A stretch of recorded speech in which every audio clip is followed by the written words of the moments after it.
Hello, my name is Sergio Ramirez. My name is Miriam Ramirez. We are missionaries in Spain.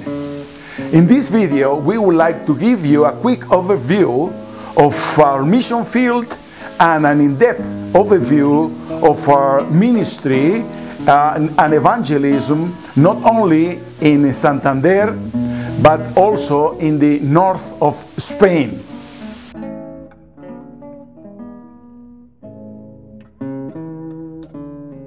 One in 700 people are evangelical Christians in Spain.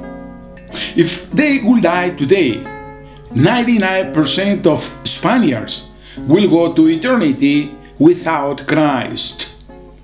Until the 1980s, the official religion in Spain was Catholicism. Because Catholicism close ties to the fascist government of that time, many Spaniards are now aggressively secularistic.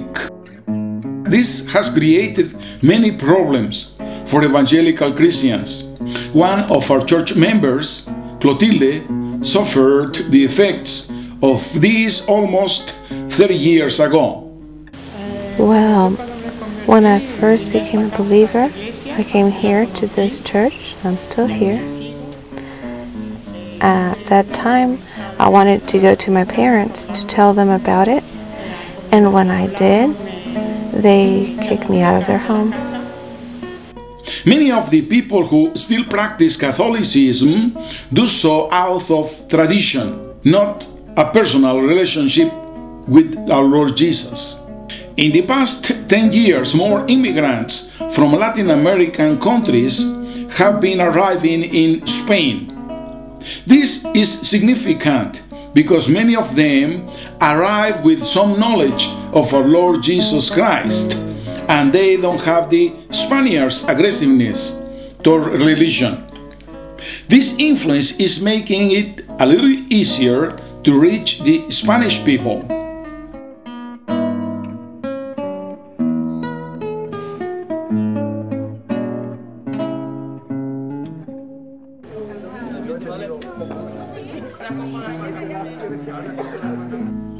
Our church is located in a storefront. Most evangelical churches in Spain are located in places like this. Throughout the week, we are involved in many events with the members of our congregation and those who we would like to reach out.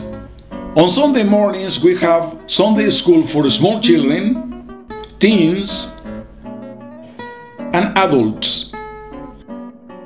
Members of all ages come together for the message, praise and worship, and other typical Sunday church activities. Newcomers notice that in this small church, the pastor does not do everything. I am able to share my responsibilities with other faithful brethren that Miriam and I are training to become leaders. There are 5 key brothers that have their own areas of responsibility, and they each take turns delivering the word. What has had the most impact for us about this church is the communion among the brethren. And also, they have allowed us to use the things we know how to do, our gifts. They have allowed us to teach, and we're both a part of the church praise team. Once a month, we have lunch with church members. This is just a relaxed time to talk and eat and strengthen the ties among those who have believed. Everybody brings their own food, but we tend to share with each other. On the second Sunday evening of every month, we have a Bible memorization contest. Each month, we give the congregation a number of verses to memorize. This contest is for adults and kids. I help the children memorize the verses while doing other activities like hikes or when I am doing childcare duties.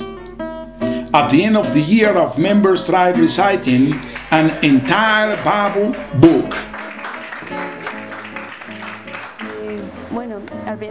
Well, at first memorizing and stuff wasn't hard for me, but thanks to them I've been getting better at it, and now I like it. It's even easy. They always help me, and what I don't understand they explain so well, and it makes it simple. I get the impression that I matter to them. Otherwise, they wouldn't be so kind to me and help me.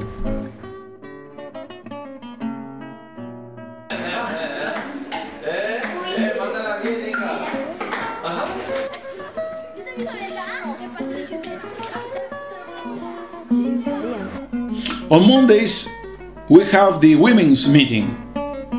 Miriam leads women's meetings, though periodically she delegates the direction of the Bible study to others. During these meetings, they study the Bible, go over lesson topics, fellowship, and pray. They usually pray for spiritual growth, missionary work worldwide, and the needs of each other. I like the ladies' meeting especially because I have learned many things, like knowing how to handle situations in my daily life and learning how to have a better relationship with my children, a better relationship with my husband. And the ladies' meeting is special to me because of that, and because I can share things with them that I wouldn't be able to with other people. Every third Monday, we also have our leadership meeting. Miriam and I meet with 6 key men. These men are Javi, Abel, Carmelo, David, Francisco, and Carlos. I use this time to develop them as leaders. I also discuss with them our goals for our church and ways to accomplish them. I am training 5 of these men to someday replace me. For me, personally, it has been very helpful in my preaching, seeing how he takes note of the things that I do right and the ones that I do wrong, because that motivates me to improve, to do it better the next time, with the Lord's help. I am the main beneficiary when I preach. It's not just teaching the word to my brethren, not just sharing the word and learning from it, but it's also that during the time I spend at home preparing, the Lord is blessing me. On Wednesdays, we have prayer meetings. During this time, we take turns in sharing from the Bible. We tell each other our prayer needs, have praise and worship, and pray for each other. This is one way many of our members get through each other's barriers to truly know each other. During the fall, winter, and spring, we also have Bible study on key doctrines on Wednesdays.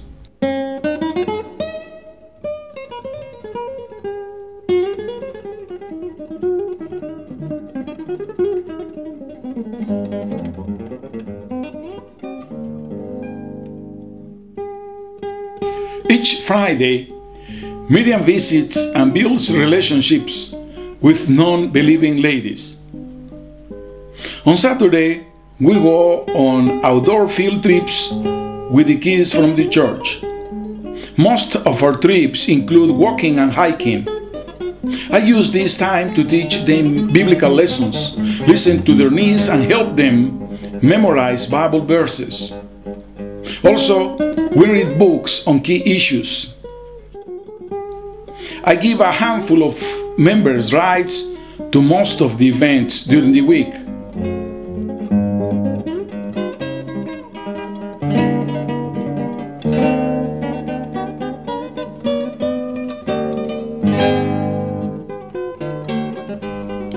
Even though our church is in Santander, we are involved in evangelism in other parts of northern Spain. For starters, Miriam and I travel 50 miles from Reynosa, Nestares to participate in everything we do in Santander. We do this because we will someday, with the Lord's help, start another church in Reynosa. To accomplish this, we have moved to Nestares and are building personal relationships in the community. And we regularly hand out evangelistic calendars and evangelistic books as a way of meeting people.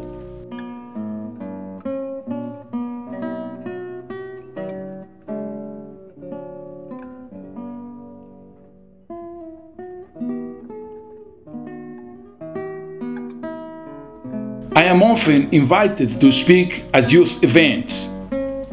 For this event, I traveled 2 hours away to Bilbao to speak about romantic relationships. I am often invited to these events because there is a large need and few people available. I think what's effective about his message is that he uses many examples and he makes it dynamic so that it's easy to understand, and he's also funny. I think he has a good way of communicating because he's very direct, and what he says doesn't sound like a sermon, it's simple. And besides, he supports it with the Bible and he has a biblical point of view for everything, and that's good. And that reaches people. There's even this one girl that's almost always bored with everything who came up to me and said, I don't think I understand anything, but I ended up paying attention and everything, so that's good. Once every 3 months, I travel to the area of Victoria to meet with pastors from Victoria and other churches in the north related to evangelism in action. During this time, we coordinate events for our churches to come together. We discuss and pray for each other's needs, and we even arrange visits to preach at each other's churches. It's very tough, very hard working alone, because the churches here are small and we as pastors are involved daily in a work that is very hard sometimes. Sometimes there aren't many results and we can be alone very long because it's easy to become discouraged. So our hearts are strengthened and encouraged when we get together to pray, to greet each other, and to listen to other pastors and missionaries' reports. During our years in Spain, we have enjoyed seeing our Lord's work in many lives, and we will continue with your help doing this labor of love. Thank you for watching this video.